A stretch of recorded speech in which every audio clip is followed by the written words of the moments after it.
social and how it aligns to your corporate objectives. So why do I say this?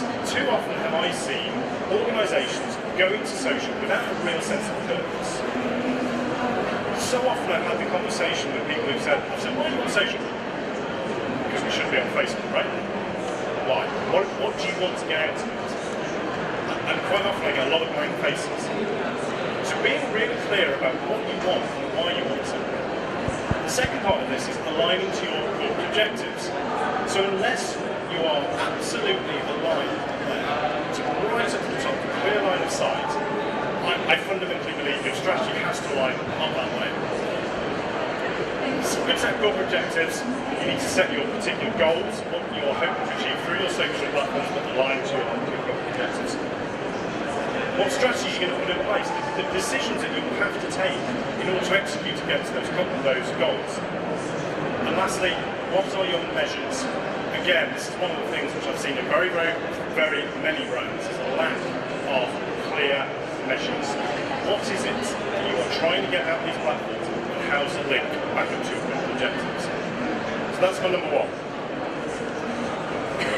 I've touched on this a couple of times. Data makes the world go round. I cannot stress this enough. The amount of data out there, right now, about your brand's products and services is phenomenal.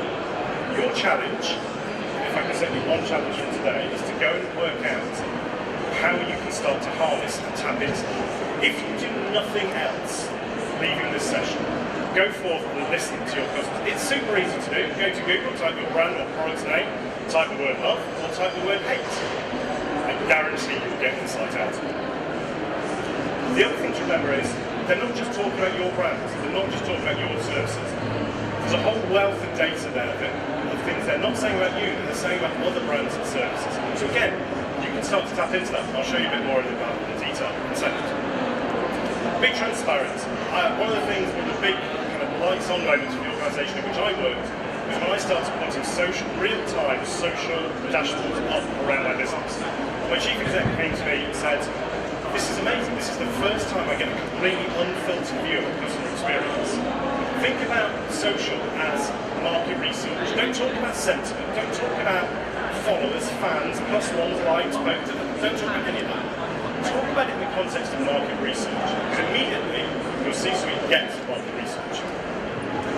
Have a team of people, if you have the opportunity, have a team of people who understand social data, who understand your business, but, super importantly, can tell the story.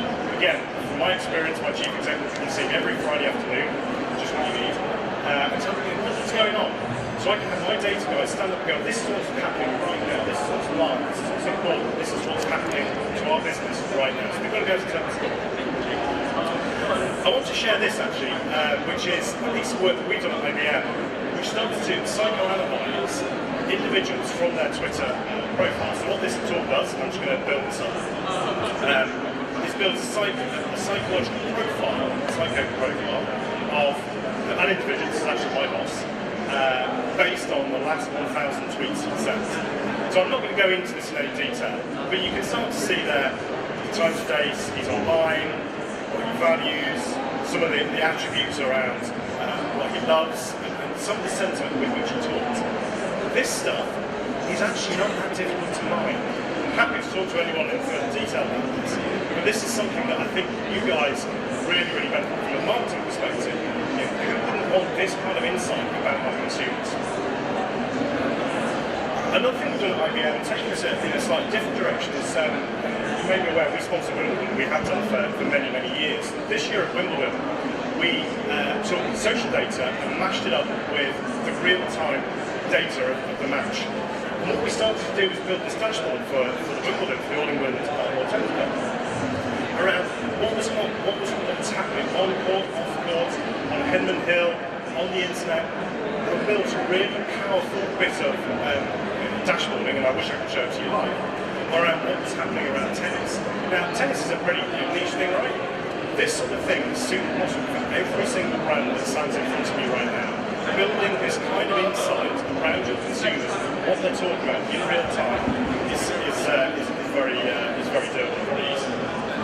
So touched before on real-time social data, and I don't want to label this even further, but real-time social data will allow you to act smarter and act faster.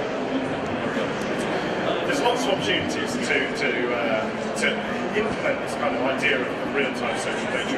For us as marketers, whether that's optimising your media spend, whether it's your in-life comms, whether it's managing internal comms. One thing I would show, and I will draw attention to, crisis management, and I'll touch on this again in a couple of minutes, but being able to tap into what your customers are talking about when you have a crisis, that's it's really super important. So that was data. The next thing I want to talk about is a focal point. Now, many people talk about command centres, and you've probably seen those kind of ideas. This is actually something I built in my previous organisation, a social plate, a hub for the organisation to bring everybody together around social. So what this starts to do is become a focal point. Everything that I've talked about in terms of data and insight reporting, community management, all of this stuff can be done from the space. Why do I put it all in one nice shiny room? Because it acts as a magnet. Organisation, employees, brands are scared of social. Okay? Providing a place where they can come and talk about social, understand social, get immersed in social, worked really, really well. I was overwhelmed with how well this actually worked. As I said before, you can invite the organisation to see that social, share that social data and insights. I actually hosted regular team meetings, so management team meetings. I had the exec board in, so they can get a live view of what my customers are saying at any point in time. That's super powerful. From a marketing perspective, actually one of the big things I did was aligning comms calendars with what's going on in social. So, marketing, as marketers, we plan campaigns, however many weeks out. Using social insights, say, is now the right time to push that out? Also happened in this place. And product launches. So when iPhone launches, I hosted the iPhone product launch from the web conference from my social hub. Because again, we can do the analysis on what our competitors are saying about it, what our competitors are doing, what our customers are doing, and actually what we start to do is drive our trading strategy based on real-time social insight. And crisis management. Which brings me very neatly on to crisis management. This is a term actually I stole from the post office about being fire drill ready. Plan for and expect the unexpected, because it will happen. Okay? Every brand I've ever worked with has a crisis in social. Now, you need to define what a crisis is, but having a plan is the single most important thing you can do in this area. I've seen a lot of brands who don't have a plan, and I'll be very honest, when I had my first crisis, we didn't have a plan. So having a really clear set of roles, responsibilities, accountabilities, so on and so forth is absolutely massively important to be fire drill ready. My last tip on this one is please don't manage crisis by email. Think about social in real time. Email isn't real time. These are times one. I've learned from bitter experience on that. Coming towards the end of my piece now, and I want to just kind of touch very quickly on the role of the agency in the social goods. Now, I will make an apology at this point if there are any agencies in the audience here, digital agencies, social agencies, potentially not going to say at the moment. Sorry about that. As marketers, we've had a little bit of a habit of outsourcing a lot of our social responsibilities out to agencies. And that's helped, don't get me wrong, that's helped us through that kind of evolution phase. However, now is the time to insource it. Nobody knows your brand, products and services better than you, than your team. So I am a huge advocate of bringing as much of that responsibility in-house, in-source your core competencies. You can react quicker than any partner. You know your business better than anybody else. You know who to talk to more than your agency. So agencies, apologies, but that's my advice at this point in time. That said, however, there is definite opportunity to outsource your non-core competencies. If data and insights are not your core competencies, it's not something that you feel equipped to do, I'm sure your agencies can help you with that. But, again, my big piece of advice is don't lose sight of that real-time element. Having weekly reports, monthly reports, trends, they're all well and good, but having real-time social data is more important. Being able to understand what your customers are saying right here, right now, is so much more important than the trends. recap on the 5 things that I wanted to talk to you and share with you about. So I've given you my views on where social has been and where it's going. I want to be clear that you need to be clear about your measures of success. Be really super clear about why you're in social. Use data to your advantage. It's there, it's free, it's ready and available. You can start tapping into it tomorrow. A culture of collaboration, bringing people together, works, and works really, really well. So traditionally we operate in our silos. Actually, bringing the organisation together and working together. Collaboration is a slightly overused word, but I can't stress how important it is. Prepare for the worst, it will happen. And absolutely, in-source as much as you can. If you can't do it today, have a plan to in-source as much of your social customer experience as you possibly can.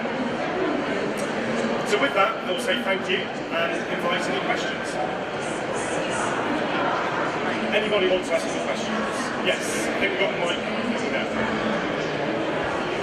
You said at the beginning, well, this is looking for an example of good practice, so there's 2-3 people that are doing it very well. Yep. Who are those people? Well, I mean, it kind of depends on which elements of the customer experience. So, for example, from a proactively engaging more on a service level, Sky, I think, are doing phenomenal things.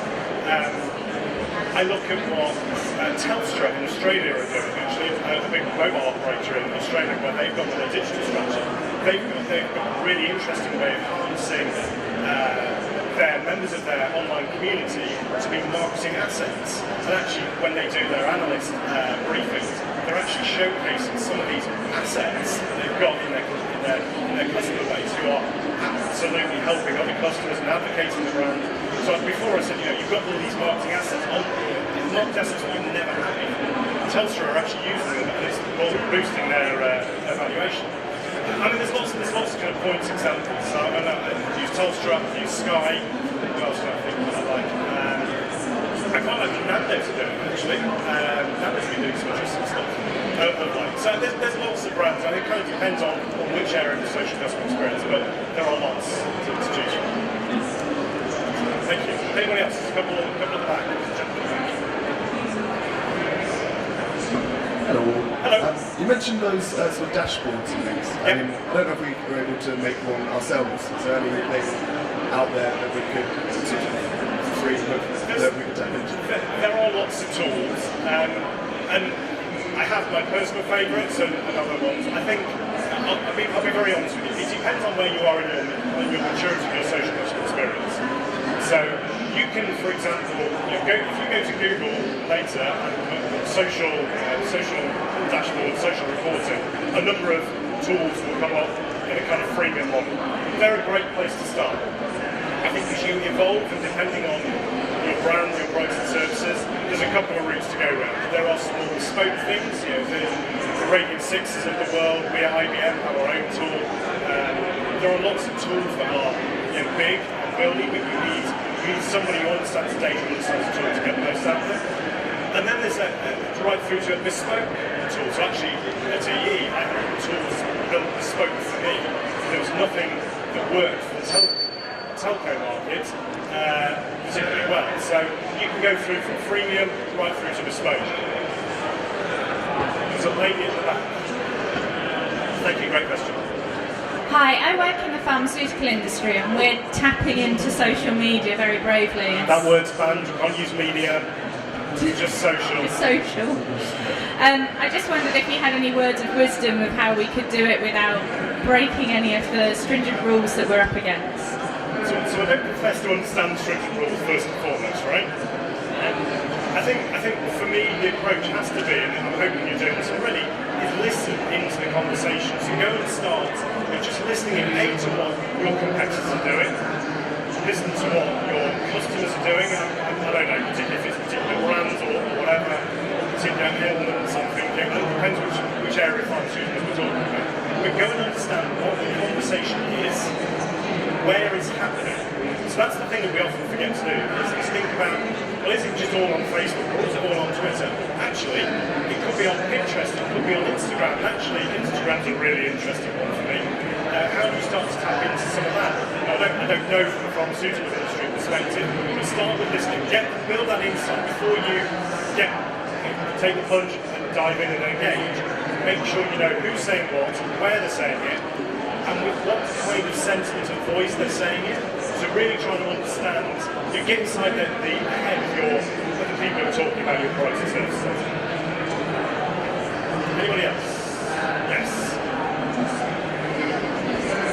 So like, obviously within social conversation, if you're getting great market research, I know you said not sentiment, but if you're getting great feedback and you're wanting to use that within your marketing, so tweets you've received, photos on Instagram, etc., etc., it's been really difficult to find the legal answer of who owns that content. So if the content is owned by the individual, or whether you need to kind of chase down the social conversation and actually actively ask for the permission to use that great tweet, that great Facebook review, that post, that Instagram photo, etc. Do you have any advice on that?